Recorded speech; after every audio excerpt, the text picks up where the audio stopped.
Hey everyone, Golden Ninja 3000 here again. Today I'm reviewing LEGO Star Wars set number 75334, Obi-Wan Kenobi versus Darth Vader. This has 408 pieces, 4 minifigures, and it retails for an insane $50 in the United States. This is from the new Obi-Wan show depicting the lame duel between Obi-Wan and Vader, not the actually good one.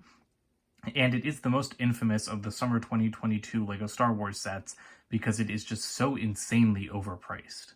Here's our Obi-Wan minifigure. He's in his old Jedi robes.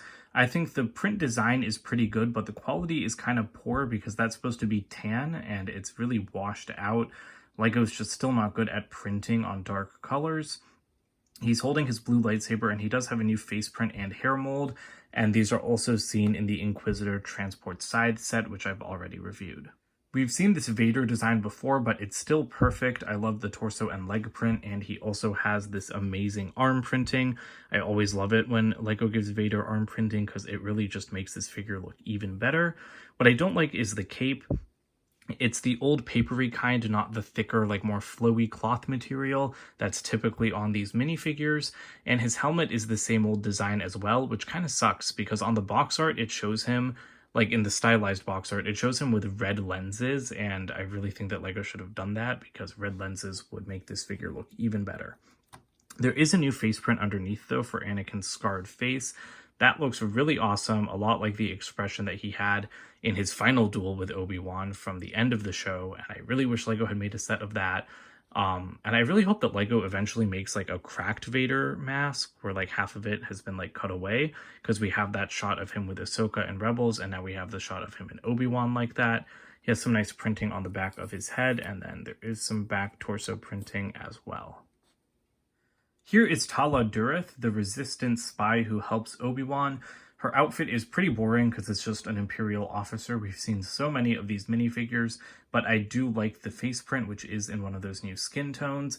The hat is not printed very well because that like circular emblem is not centered on mine, which is kind of embarrassing. Like, I really don't think that mistakes like that should be super common.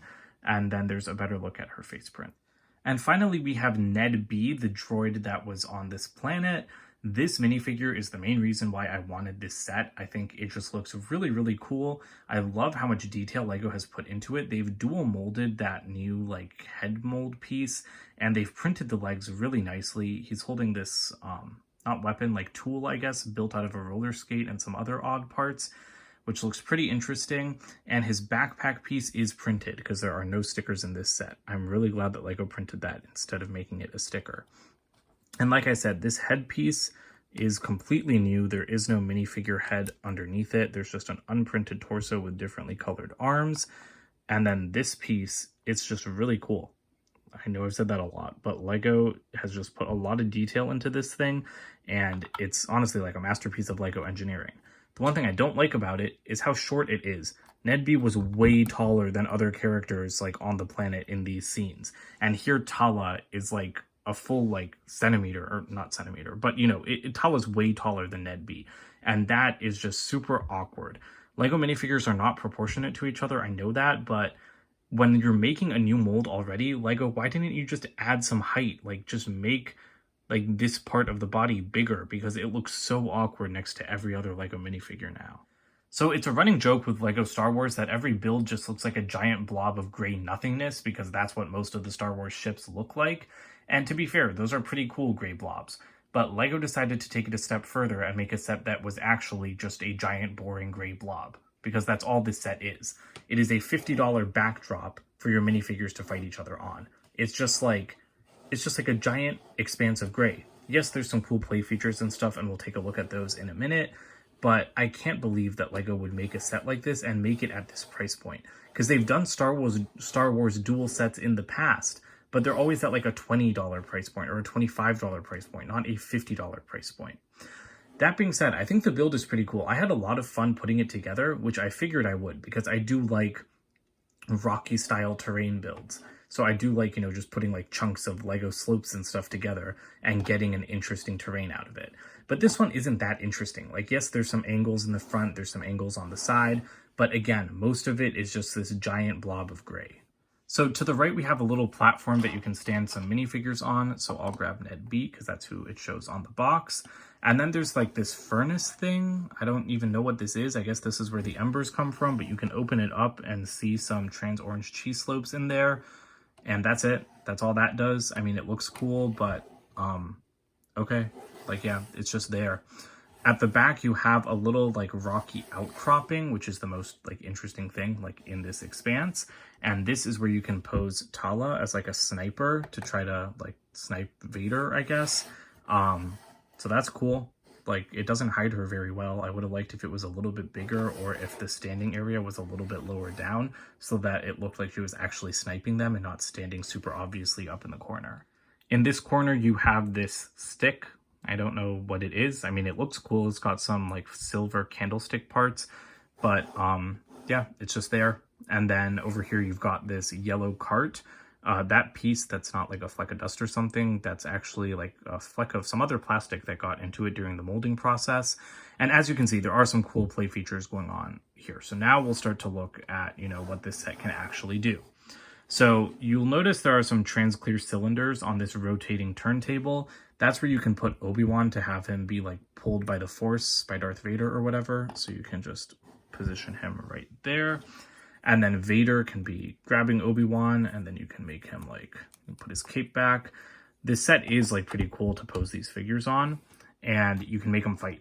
Like, you can turn these turntables. There's no actuators or anything. There's no way to remotely operate them, which is the biggest missed opportunity. In a $50 set that is just a giant hunk of rock, how did LEGO not build in like switches so that I could make these figures fight without actually having to have my hands on these turntables? They've done that in much smaller sets. So that is a huge complaint of mine with this set, because I don't want to be doing this. I want my minifigures to fight without me having to get my hands in the way if you're already going to have them on rotating turntables. There is one cool play feature though. You can actually pull the entire Darth Vader side of this set to the left, and then those embers will spring up in the middle, dividing them like it did in the show. That's a pretty cool feature, but way too many pieces went into that. That was like an insane amount of building went into just having that one little stud line of embers springing up. So I don't really think that that was necessary. It's cool, but again, I would have rather had remote turntable activation or both, because I bet LEGO could have done both. Because there is another ember play feature. You'll notice that I was kind of hitting this earlier. If you really like whack this down, if you give it a good hit, you'll tilt over that cart and it'll spill embers everywhere, but it spills them onto Darth Vader. It does not spill them towards Obi-Wan. It just spills them straight onto Vader, which seems very stupid, because if they're spilling straight onto anyone, they should be spilling straight onto Obi-Wan, the one that was actually burned in this fight. I mean, I do like that feature just because I always like tipping things over and making a mess during battle scenes. But again, you do have to give it a good hit, and these crates are supposed to fly out of the cart so that the embers can actually go places, but they aren't very loose. So it's kind of hard to get them to properly spray because like they're sitting so tightly in this little cart. And actually these pieces have been around for a while, but I'm just now noticing that like the mold has been updated. So there's like that little notch in the middle now. Just something interesting I noticed while building. But yeah, this feature could also work better because, like, again, putting all of the fire onto the character that's the one doing the firing just doesn't really work. And that's literally it for this build. Nothing else happens. Like, that is all you can do. Like, there are two play features, both of which are kind of over-engineered and don't work that great. This is how you collapse the ember line. You just fold this down and then slide Vader's half in, and then it's rubber band activated to come straight up. Here are the extra pieces. The box for this set is LEGO's $40 box size. At the back, it does show off those two play features. The render on the front of this instruction manual looks even worse than some of the other ones I've seen this year. At the back, you do have an ad for all of the summer 2022 Star Wars sets, and you also have an ad for just the Obi-Wan related sets. So here's the deal with this set. It's kind of cool. I see what LEGO was going for. It's great to recreate a duel between Obi-Wan and Vader. Again, I think they should have done the last duel, but they're kind of the same thing. They take place on barren, dark planets, and in this one, Vader throws fire at him, and in the other one, he throws rocks at him. So it would have the same play features either way.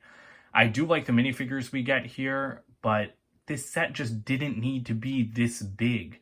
You do not get any more value from making a set this big than if it was like $20. And $50 is way too expensive for this much terrain. I like the scene here. I think I will keep it on display for a couple of weeks. I did not pay $50 for this, by the way. I got it at Costco for $40, which I think is a better price, but still not good. This should be a $35 set, easily. $40 is too much money, and $50 is just absolutely crazy. I do not know what LEGO is thinking. Well, I mean, I know what they're thinking. They're greedy. They want more money, but $50 is insane. Do not pay $50 for this set. 40 is okay. 35 I think would be perfect. But again, this set should have been 20 or 25. All of the play features here could be made in a $20 set. You do not need to have Vader's entire half like pulling this far out to just get some embers up in there. Like, yeah, that play feature is interesting, but it's really like not that different from just having more embers spill out across the battlefield or whatever. And again, having to spin these turntables yourself is irritating. In a set this big, LEGO easily should have found space to make those remote activated, because they've done it in so many other sets. So I think that this set is just a terrible idea and poorly executed on most fronts. So that's how I feel about it. Let me know what you guys think about it in the comments below. Don't forget to like and subscribe as well, and check out my website, goldenninja3000.com. I'll see you guys with more videos soon. Bye for now.